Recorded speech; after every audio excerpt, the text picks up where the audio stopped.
What's going on, ladies and gentlemen? Thank you so much for tuning in. Good morning. It's me, Mikey Pipes. Sunday morning, a little after 9 here on July 27th, 2025. Sunday morning, I know. Mikey, what are you doing? Going out on a service call on a Sunday morning? Absolutely. Folks, ladies and gentlemen, I lead by example. Do as I do, not do as I say. I run a very tight ship, and I just need to get some jobs done on a Sunday morning. That way we don't overwork the entire team during the week. I'm heading to a service call in Merrick, which is in Nassau County, on Long Island, in the great state of New York. We have an existing residential client that has a central air conditioning system and a ductless air conditioning system. His ductless system is working perfectly fine. I believe it's a Fujitsu that we installed maybe a year or two ago. The issue is his ducted central AC system. I'm about 15 minutes away from the service call. Hopefully I'll be able to catch some footage and educate and entertain at the same time. Let's go! That's what I figured. It needs a Freon. That's the sound of the little high-pitched sound in the background. That's what it sounds like it is. Oh, really? No refrigerant, yeah. Oh, Let me carefully get in here. It's not coming out warm. Yeah, I'll take this way. It's Yeah. not water. So the dog don't pee on it? No, it's a wire. Alright, so we have a 24 2-ton system here. Let's feel, it's condensing. It's beer can cold too, but let me get the tools and see what our pressures are like. Even if you charge it and... Well, we got to see what's the deal with it, so. Okay. Alright, take off the service port caps. No, you can leave it on.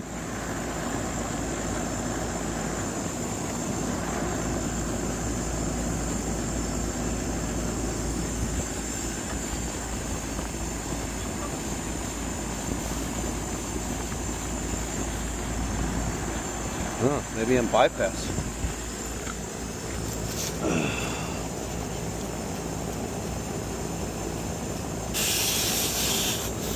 Nope. 320. Wow.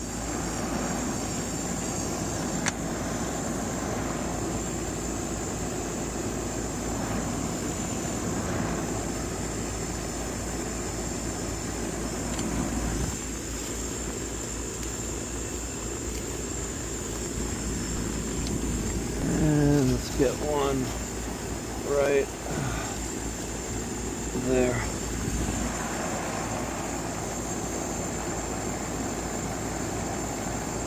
Huh. All right, high subcooling, low superheat. Sounds like our condenser is flooded. Excessive subcooling occurs when the condenser is flooded. Maybe clean the coil. Single row coil should be able to clean it. Alright, cleaning out a lot of the mulch at the bottom of this condensing unit. From the earth it came, and from the earth back it goes.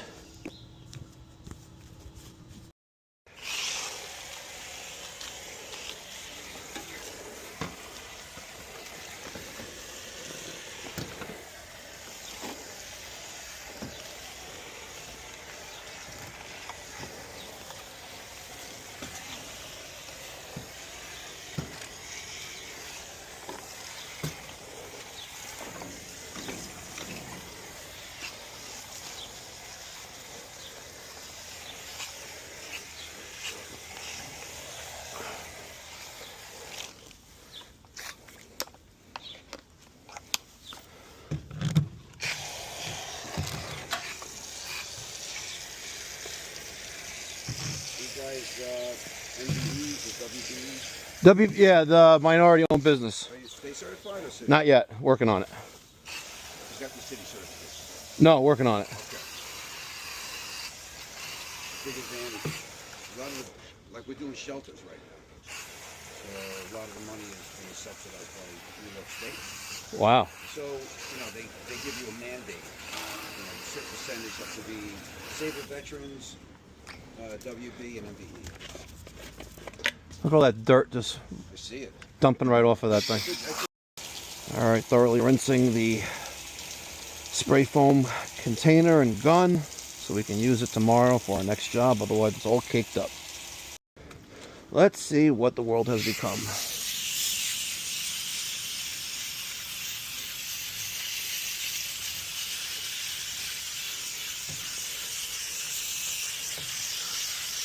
Yeah. This thing is going It's dirty. Yeah. Look at that. I can see it. It's crazy. Now it looks like metal. Yeah. You thought it was there was foam on it. Fabric or something. Yeah. And you know what? It looked okay. It didn't look bad, but you know what? It's years old. I mean, 7 years? Yeah. Yeah, it's about 7. Wow, look at all that dirt just flying. Ooh. I couldn't breathe. It wasn't stinky yet. Crazy. It's getting better here. Sometimes you just need a little TLC.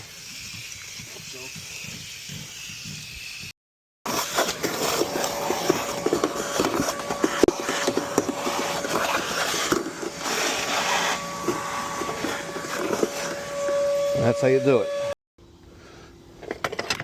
All right.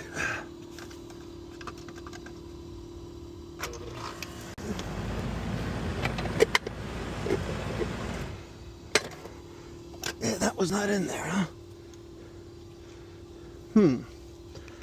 A little bit.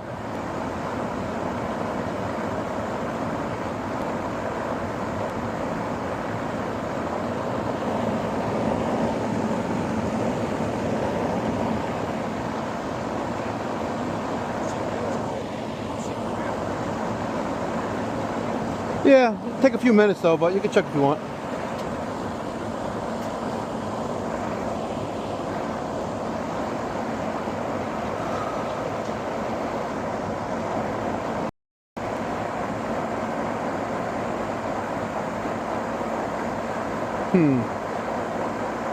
Let this thing run for a few minutes. Let it heat up. That's subcooling jumping around like crazy. Look at it going down, going up, going down, going up. Good time to dump the shop vac at the curb. Alright, so we have no superheat, but we have perfect subcooling. And essentially that means that our evaporator is flooded. And either there's an issue with the metering device, such as the TXV, or there's ice in the coil and there's not. System was off upon arrival. And how long has the system been off for? What, just now? The central AC system, it was off. Oh my God. Oh, I turned it just before you came. Oh. I put the temperature on. Yeah, but I doubt it's frozen because of we had high temperatures, but we definitely have something wrong with airflow or metering device. Everything else is perfect, but that should be something. Superheat. All right, second floor return. In the bathroom here. 70 degrees. 69.9. Oh, but don't forget these were 25. 57.4 degrees out of 1, so that's a 13, almost a 13 degree delta T. The same here, first floor, front left corner of the house. So Well, 57 degrees here. That's, I think, 18,000 BTU in the kitchen. That's But it's also 70 degrees in the house. So it's shouldn't be. Should be 66, 67. yeah, but also you're trying to cool something that's already cold to begin with. It's like you're not in a server room. You know what I mean? That's true. But we put that on a thermostat. But this is the coldest one, 56.6 degrees, and that's a little over 13 degrees of difference between supply and return. Which, like I said, 15 to 20 would be ideal, perfect. 18, like 17, 16, 18. That needs to be serviced. I think There could be something going on there, but when it comes to the metering device, it's like, listen, if you had a massive problem, it wasn't cooling, and the pressures were going crazy, then it pays, I wouldn't say it does not pay to make repairs, but, the metering device is part of the hermetically sealed part of the system. It's like the compressor. right? It's easier to, I wouldn't say it's easier, it's like replacing a compressor. You have to suck all the refrigerant out of the system, Right. cut it out, Right. and then replace it. Right. Right. Charge the line sets Yeah, up. and then vacuum down the system, replace the filter dryer, charge the system up. It's an hours long process, and it's cooling okay now. So was the coil being dirty the only problem? I have my reservations still on something else because it had the appearance of being overcharged, but the coil was dirty, and that's much better now. But I think there's something else going on. I think I could be wrong, Listen, but I would, if you say, look, get through the season. I would service say. it, I would say like at the end of the season, like maybe like on a nice, I wouldn't say mild day, but like on a 65, 70 degree day in October, where we're not going to need to use the air conditioning again, then maybe clean the coil, check that out, or check the coil out. Because coil could be dirty. It could be. And that is going to give you restriction of airflow. Air handler coil. Yes, yeah, that's going to give you restriction of airflow, Right. which is duplicated like a poor motor movement, poor airflow movement, Right. dirty coil, dirty filter, or metering device issue like we're talking Can't about. they test the system if it's not hot? Out? Yeah, as long as it's like 65 minimum. 65. Yeah. Anything below that is not worth Special it. for like below this compressor. And 56.9 degrees. First floor, left rear room. How's it look? It's 66 degrees in here, That's, you know, it's that's as cold as you ever want it. Stop. it's too warm in here? No, too cold. She said. It's too cold, yeah. We Okay. have this ongoing. You know, your wife is freezing. You better get the heat She fixed. sneaks by and hits this thing all the time. I'm gonna have to put a cage on it. Let me set it for. There you go. All right, ladies and gentlemen, finished up that service call, explained in detail why we have very non-existent superheat. Homeowner was actually not only impressed by the knowledge that I was giving him, but also comprehended it. You don't want to like spewge out too much information, which could be interpreted as worthless to the end user, the consumer, the homeowner, the client. You want to like explain it in layman's terms, but also throw in some words there, which comes with experience, so they can understand what's going on. What's going on there is that we could have an airflow issue, either a dirty coil, we didn't have a dirty filter, and we had good airflow. Right, so we may have a problem with a metering device, and until he actually gives us access to that, which he didn't want to do today, we won't be able to diagnose that. However, we do have roughly 13 degrees of delta T there. Could it be better? Absolutely, but I left no stone unturned there, and I did a very thorough job with our outdoor condensing unit. And yes, I did test the dual capacitor, which is rated for a 35/5. It was a 370 volt, and our fan side of the capacitor tested 4.7, and our compressor tested 35, even on the dot.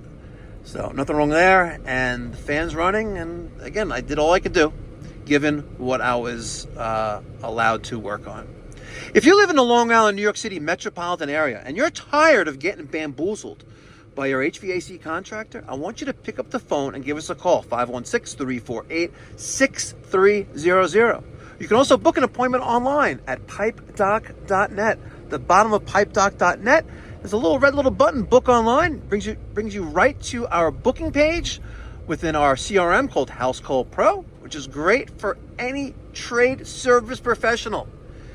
Stop using paper, pen, and pencil. Use technology, embrace technology, or get left behind. My name is Mike Dyke. I'm a licensed master plumber in the states of Florida, South Carolina, and New York. It's been a pleasure entertaining you and sharing this service call with you. If you haven't done so already, hit that thumbs up button, and there's no cost or obligation. Hit that subscribe button. It's the best way you can support this channel. Thank you again for watching. Be well. God bless. Stay safe.